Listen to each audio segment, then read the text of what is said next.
I think the chances are very remote. But do I think LSU, with one loss, not playing in the SEC championship game, are they more deserving than TCU and Boise State? Absolutely. Yep, I think they are more deserving than TCU and Boise State. But the amount of respect that this year, in the year 2010, that the pollsters have for Boise and TCU, I don't think they would put LSU ahead of them. I personally think they're better. LSU, being that their only loss was just 7 points to Auburn, who is the number one team in college football. In my opinion, I guess they are number one of the computers. But I think they would be more deserving. And maybe if this argument presented 5 years ago, I think maybe LSU would be. But just the amount of respect the pollsters have for both TCU and Boise, I wouldn't see that happening. And I think they have got that respect, deservedly so, with how these non-AQ teams have performed in the BCS games, starting with Boise State upsetting Oklahoma. You had Utah upsetting a highly favored Alabama team. They have performed very well going against the top opponents in the country from these BCS conference teams. And over years of performing well in those BCS bowls, I think they're finally getting some of the respect they deserve. Just one last point. I worry about putting a team like Boise State or TCU in for this reason. It's because what precedent does it set? It means you can play a very weak schedule in a very weak conference and get into the national championship game. And I don't think that's a precedent that we want to set in college football. And I understand Boise State and TCU have played well the last few seasons. They're a very, very talented football team, just like we said. If they had 30 days to prepare or 40 days to prepare, they'd have a shot to beat anybody in the country. But I don't think college football needs that precedent. I don't think so either, because look at the amount of great out-of-conference games we've had over the past few years. Like this year, Alabama, Penn State played each other. LSU, North Carolina played each other. And then the next few years, we're going to see Michigan play Alabama. We're going to see Notre Dame play Oklahoma. Those games, if this precedent gets set, I think teams are going to be less inclined to want to schedule these games out of conference. They're going to put all the cupcakes out of conference and try to run through their conference unscathed. I don't think you're going to see these teams challenging themselves, because if they can get in with a low strength of schedule, then they're going to do it. Now look at Auburn in 2004. Auburn clearly was hurt by the fact that the SEC wasn't at the caliber that it has been the last few years, and then they didn't play anybody out of conference. So they got hurt, and I think teams saw that, and they wanted to at least put one or two good teams out of conference. Teams aren't going to do that if they don't have to do it. I think that, I'm agreeing completely with you, Mike. I think that'd be worrisome if that were to happen. Okay. Basically, about every 2 weeks, we got to have our Boise State and or TCU discussion, so we had that. Hopefully you enjoyed it. Let's talk about some of the games this weekend. Number 24, Kansas State, coming off a big win versus Texas, travels to Mizzou. They got to take on number 17, Missouri Tigers. I like Missouri's stingy defense. They're number 8 in the nation in scoring defense, and Kansas State has struggled whenever they've had to play an actual defense. I look at Kansas State. I don't really see a quality win that jumps out at me. Yeah, they just beat Texas. Texas isn't that good. They beat UCLA. Yeah, UCLA's not even a 500 football team, and they only attempted 4 passes versus Texas. They're not going to be able to get away with that versus Missouri. I like Missouri in this one. Mike, who do you got? I think Missouri wins as well. Colin Klein of Kansas State, he started last week over Carson Kaufman, kind of a surprise down there in Manhattan. I don't think many people saw that coming. They had 9 yards passing against Texas defense. All they did was run the football. I think Missouri's defense is good enough to key in on that. I think Klein will probably start over Kaufman again, but Missouri's defense is too good for Kansas State to remain one-dimensional with Daniel Thomas, the really good tailback in the backfield, and Klein at quarterback. I think Missouri rebounds from a very bad performance. Blaine Gabbert, 12 of 30 at Texas Tech. I think he rebounds, and Missouri wins a close, lower-scoring game at home. Jake, Missouri has not won since beating number 1 Oklahoma, but both of those losses have been on the road. Who do you have in this one? Well, I'm going to agree with you guys. I think Missouri's going to win this game. They have lost 2 in a row. They blew a 14-point lead last week against Texas Tech on the road. But with the Big 12's best scoring defense, top 10 in the country, I think an offense like Kansas State that is one-dimensional, it's just not going to work against a defense of the caliber of Missouri. I think Blaine Gabbert has a very good bounce-back game today, or this coming up, and I think Missouri wins at home.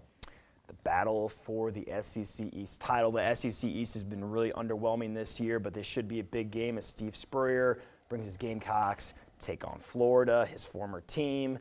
SEC, it's going to be a good game. I don't even care that these two teams are a little down this year, but Arkansas killed South Carolina this week. That game didn't mean anything because this is the real showdown for the SEC East. Jake, who do you got on this one? Well, the SEC has been killing me all year. I picked Florida originally to go to the SEC championship and win. Then I jumped off that bandwagon after they had a couple losses. I jumped on the South Carolina bandwagon after they beat Alabama.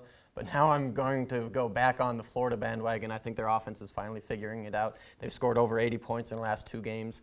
I think South Carolina, under Spurrier, they've proven in the past that they can get off to these quick starts. They've started 6-2 a number of times. They haven't ever been 7-2. They did the same thing this year. They just kind of fade as the season goes on. I like Florida in this game. I think they will go to the SEC championship. Yeah, South Carolina 4-1 to start the year, 6-3 as of right now. Mike, who do you got? I think Florida wins as well, but if South Carolina wants to win, their defense, 11th in the country against the run. Florida, fairly one-dimensional team. John Brantley, 8 touchdown passes this season, 6 interceptions. A lot of those touchdowns came early in the season against weaker opponents, but I think South Carolina, 109th against the pass. I think Florida finds a way to figure out to get some points through the air, get it done. I think Florida's defense and special teams gets the win. I just don't think South Carolina mentally is going to be prepared to go on the road and win this game. And historical note, South Carolina never won in Gainesville. Number 20, Virginia Tech at UNC.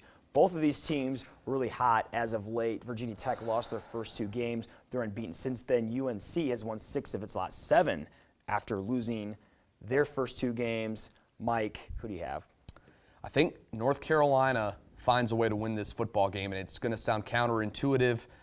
Virginia Tech playing tremendous football right now, 7 straight wins. They've got 3 players that can run the football very effectively. You've got Tyrod Taylor, Darren Evans, and Ryan Williams, all 3 great players. Special teams won the game last week at the end for Virginia Tech over Georgia Tech, but North Carolina, TJ Yates, 4 touchdowns last week against Florida State. Dwight Jones, a really good wide receiver. I think North Carolina finds a way to win at home. Unfortunately, UNC lost their running back, Johnny White, to the season with an injury. Sean Drone went out with an ankle injury as well, so they were down to walk-ons at the running back. But I think Sean Drone will be back this week. And the Tar Heels won in Blacksburg last year on a game-winning field goal at the end. I like North Carolina, determination and perseverance. They've lost all these players this season with all these NCAA infractions and injuries on top of that. But I think North Carolina, Butch Davis, they find a way to beat Virginia Tech in Chapel Hill. Jake. Well, as you mentioned before, Alex, both these teams started off very rocky to start the season, 0-2. Virginia Tech since then has won 7 in a row. I'm really looking forward to this quarterback matchup between TJ Yates and Tyrod Taylor. I think Tyrod Taylor comes out on top in this one. I think Virginia Tech makes his 8 in a row right now. They're the team to beat in the ACC. They're going to win against North Carolina. I think the amazing stat going into this game, since joining the ACC, Virginia Tech is 22-2 in November and December regular season games. I think that's pretty amazing. I think if Virginia Tech can consistently run the ball on North Carolina's pretty good defense, I think they'll win this game. I like Virginia Tech.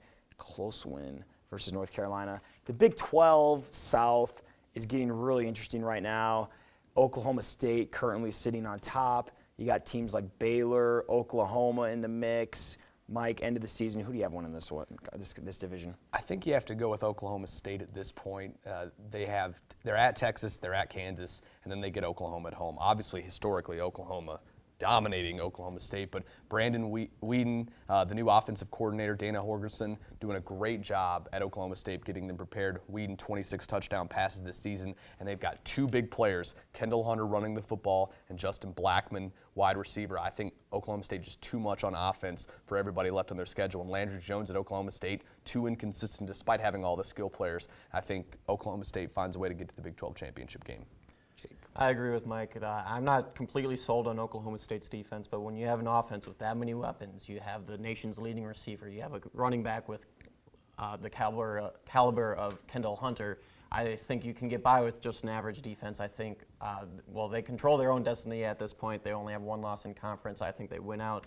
I think they get to the Big 12 championship. Yeah, and even Texas A&M, forgot to mention them earlier, they're kind of in the mix, but the problem is I think Oklahoma State's actually playing really good football right now. Only 1 loss, as we talked about. 2 pretty easy games versus Kansas, Texas, and then they get Oklahoma Stillwater. I think they win out. Should be a very interesting rematch, possibly between Nebraska and Oklahoma State in the Big 12 title game. Number 13, Iowa travels to mighty Ryan Field to take on Northwestern. Iowa has lost 4 of the last 5 to Northwestern, but they did win the last time they went to Ryan Field. Jake, give me your keys to the game on this one. Who do you have winning?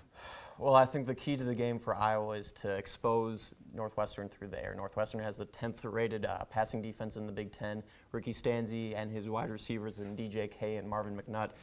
He has a lot of weapons. Adam Robinson is coming back this week as well. He's going to be a good threat out of the backfield. As good as Marcus Coher played last week running the ball, he did not record a catch as far as I know. Adam Robinson is a very good receiving back. I think Iowa finds a way to go into Evanston and pull out a big W. Let's be real. Northwestern, unit-by-unit breakdown against Iowa, has 0 advantages. Iowa's better unit-by-unit breakdown at every single position on the football field. I mean, Ricky Stanzi is better than Dan Purse. Dan Purse is a dual threat, multifaceted quarterback, but Stanzi overall better in pass efficiency, touchdown passes, so on. I think Iowa wins this football game 24-17, but you have to watch out. Dan Pursa is the kind of player that can make huge plays with his legs and his arm. Jeremy Ebert, wide receiver at Northwestern, is leading the conference in receiving yards. But the glaring stat, and I think this will be big for Iowa, Northwestern allowed 31 sacks this season. That's the most in the Big Ten. But I think Iowa, even though we have so much dominance on paper, I think it's always a close game. So Iowa 24-17, a touchdown at Ryan Field. If Northwestern jumps out to a big lead, don't worry. They blew a 17-0 lead versus Michigan State. Then last week on the road at Penn State, they were up 21-0. They lost 35-21. I like Iowa to beat Northwestern 23-20. A very close game. Hopefully we get back on the winning track versus them because next week, hopefully, it'll be a showdown for the Rose Bowl. Iowa, Ohio State. Hopefully Michigan loses to Wisconsin, and then Iowa beats Ohio State. Very exciting time here in the month of November for the University of Iowa football team. For Mike Rabin, Jake Burgers, I'm Alex Salzma. Good night, Go Hawks.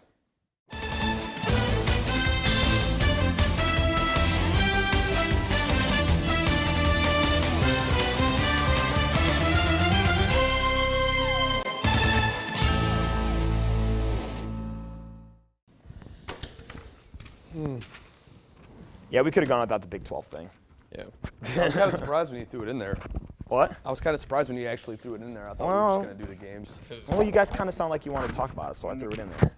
It was fun.